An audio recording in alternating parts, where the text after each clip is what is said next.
Morning. Lovely and quiet. I did do a video yesterday about just continuing the same thing about consciousness again. I was reading an article in a neuroscience magazine about latest information and experiments done on rats to measure this quantum phenomena or effect in the microtubules that Penrose Hameroff orchestrated ORR, I think it's called. The measurement of this phenomena in the microtubules, which Hameroff and Penrose suggested may be the Bing moment of consciousness. Then I did a video about, in response to Simon, about the difference between consciousness and consciousness depending on which way you see it. Qualia being the texture and colour, giving texture and colour to the consciousness, which is pure just awareness. The awareness of being, not the awareness of being a thing with a certain structure in which it's embodied. And then if those two things are separate, well, the video is also about how that comes about, and accumulation was where it led me to. So you imagine the Bing moment being the initial moment of consciousness in the microtubules, and then that might not necessarily need, we might find out that you don't need this particular structure, microtubules, to have this moment, that it might be possible without the architecture of biology. Who knows? That's speculation.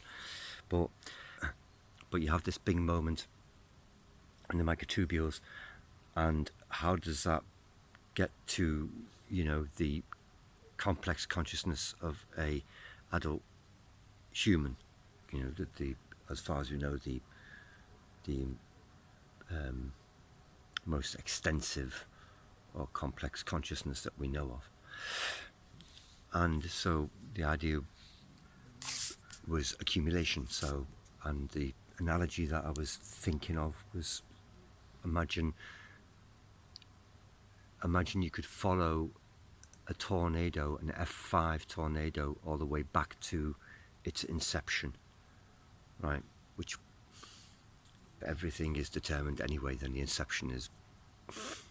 But to its inception, so the first two air molecules that start to bind together and turn, for example, or move in a certain way, which leads to an accumulation of movement and ends up an F5 tornado, then that first initial movement of the molecules could be the Bing moment of consciousness, and the following accumulation of movement due to other factors, external factors coming in and affecting that Bing moment.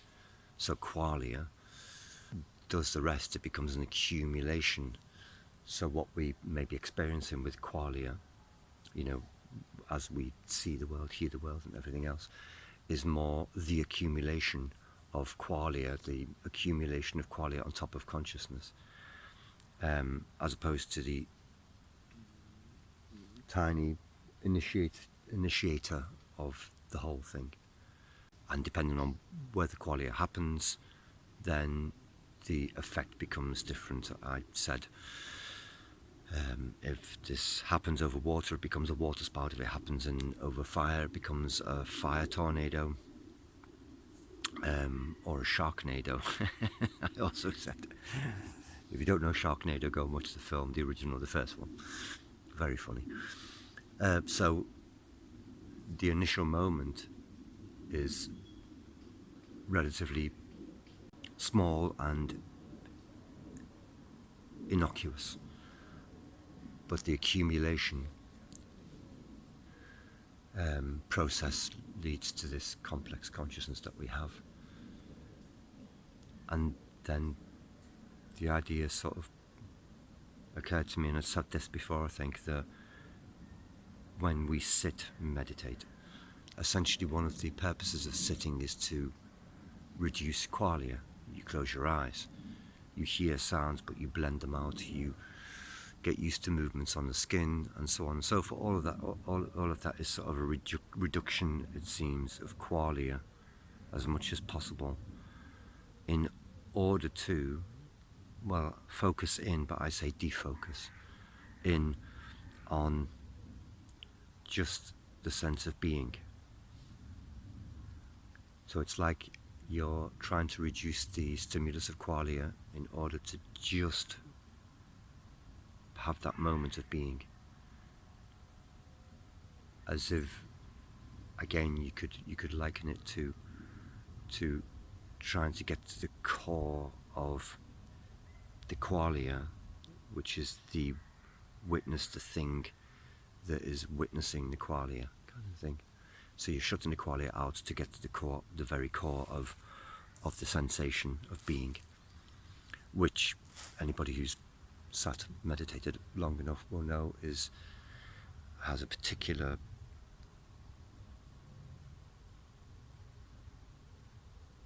and sometimes very intense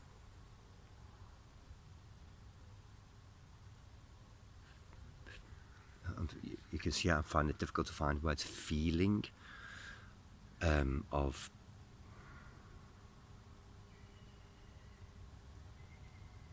well, bliss, peace,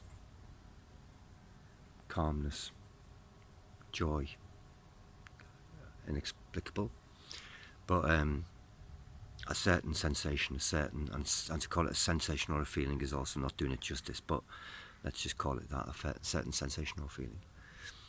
Once you reduce all the qualia away, or all of the qualia away, of course you can't. You're captured in your architecture.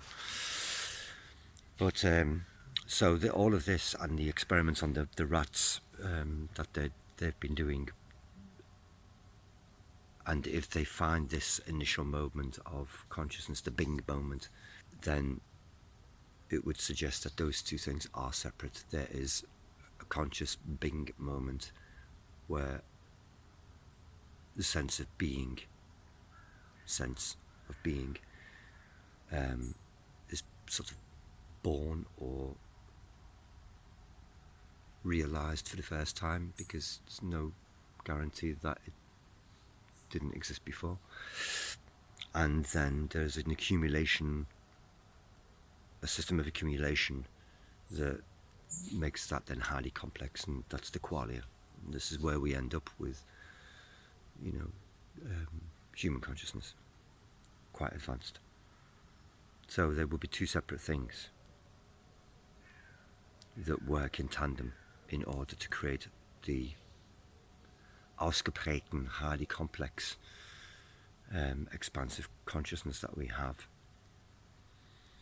People who have spent a lot of time meditating, rishis and yogis and so on, have been pushing themselves more and more away from the worldly qualia part, just seeing things and feeling things, and dropping themselves more and more and more into the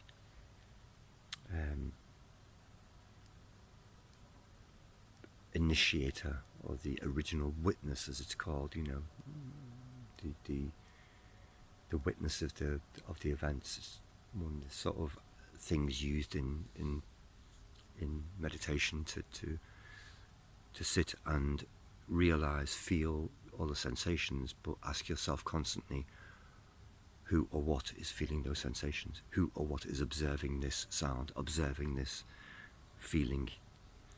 And to go there, and that would be the original flicker of consciousness, the thing that doesn't have any qualia, is just awareness, whatever that would mean. So that was a recap of the video that I was going to do, or did do yesterday, but I couldn't upload. just interesting things to think about, the separation between qualia and consciousness. If we carry on with the experiments with the rats and then eventually maybe in humans, then we might find that to be the case. We might also find it to be the case that it doesn't have to happen in microtubules.